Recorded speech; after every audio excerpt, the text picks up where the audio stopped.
From the director of Poltergeist, from the special effects creator of Star Trek, the motion picture, Life Force. In the blink of an eye, the terror begins.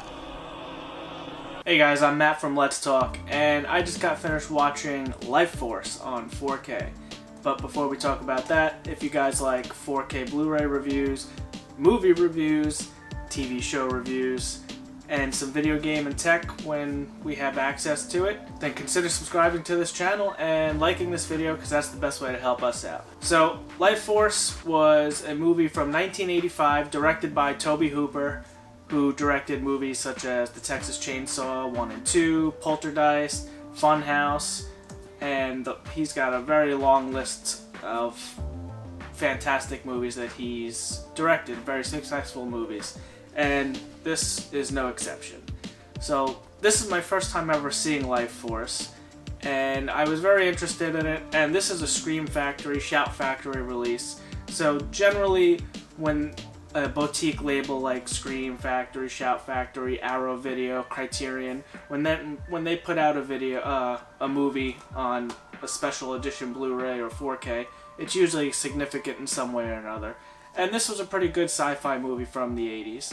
So this, reading the synopsis, this checked all the boxes for me. They kind of say it's space vampires and it's sci-fi, and it looked pretty cool from the box art. So I picked it up on a whim, and it was Scream Factory, so I said, hey, you can't really go wrong with them.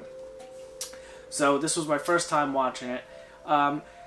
It was okay. It wasn't great. I didn't absolutely love it. I'm going to watch it again eventually and hopefully like it more, but it was okay. You know, it was different. I'll give it that. The first half of the movie had me really interested, and then it kind of took a little bit of a left turn at the end, in my opinion. But I mean, I guess we'll talk spoilers. The movie's kind of old. It's from 1985. I'm sure you guys are here just for the 4K review. So a quick review. There's a research team comes across an alien ship.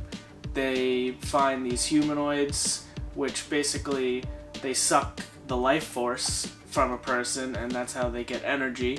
And it pretty much drains the person, and they look like they've been shriveled up and dead for years. So they come across these humanoids. They kill the whole crew. There's one survivor left, Tom Carlson, and he, in efforts to protect Earth, he destroys the ship and sets it on fire and escapes in the escape hatch. They find him in Texas, where the escape pod landed. And now another team is sent to go check out the Churchill, which is the name of the ship which Tom was the acting captain of, and they find it, and all the humanoid bodies are still intact, but the rest of the ship is destroyed from the fire. So I guess he failed to protect Earth from these beings, but he kind of started it because later in the movie you find out that he actually opened the hatch on the female humanoid, and they shared a life force, so now he has some sort of psychic connection to the being or the alien, and now he can kind of see what she's doing or who she's possessing. So he's kind of the weapon, the good guys for the army to track down these humanoids. So they bring them back to Earth, and they're doing research, and one of them comes back alive, and then it's just a chain reaction.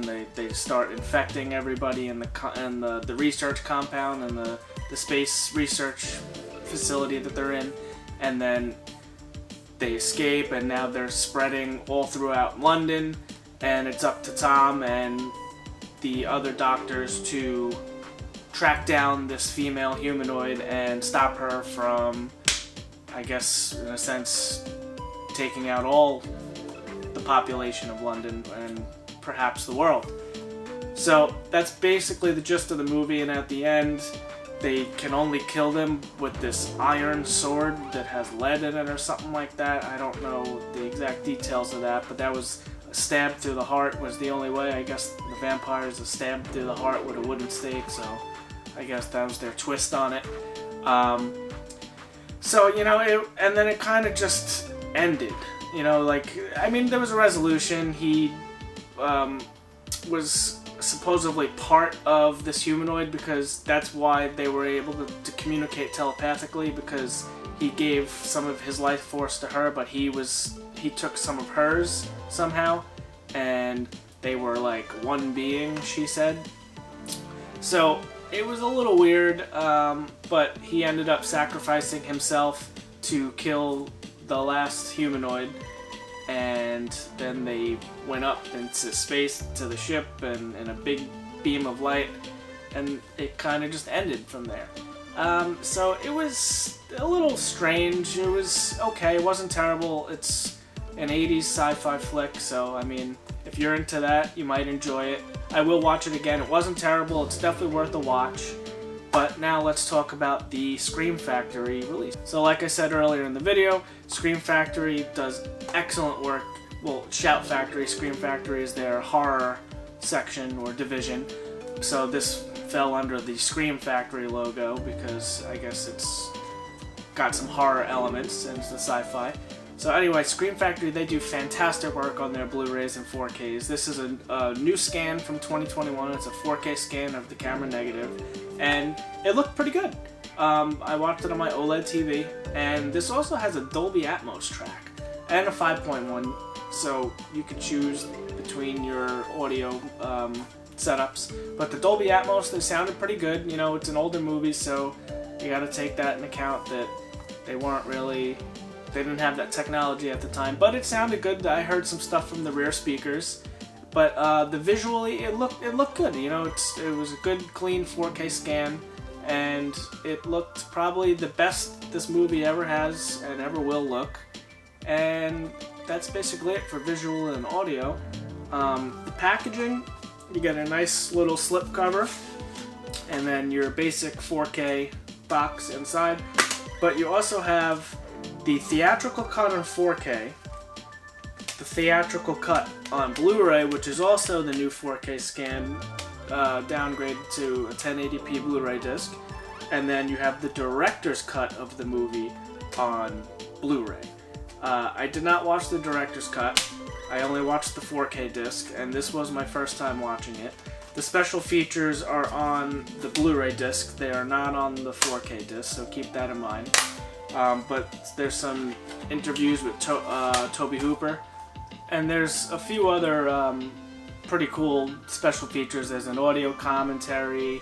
It also says there's an TV spots, still galleries, the theatrical teaser trailers, and also an audio commentary with Tobe Hooper himself. So they definitely put a lot of special features in here for the fan, and I think they did a great job on the restoration.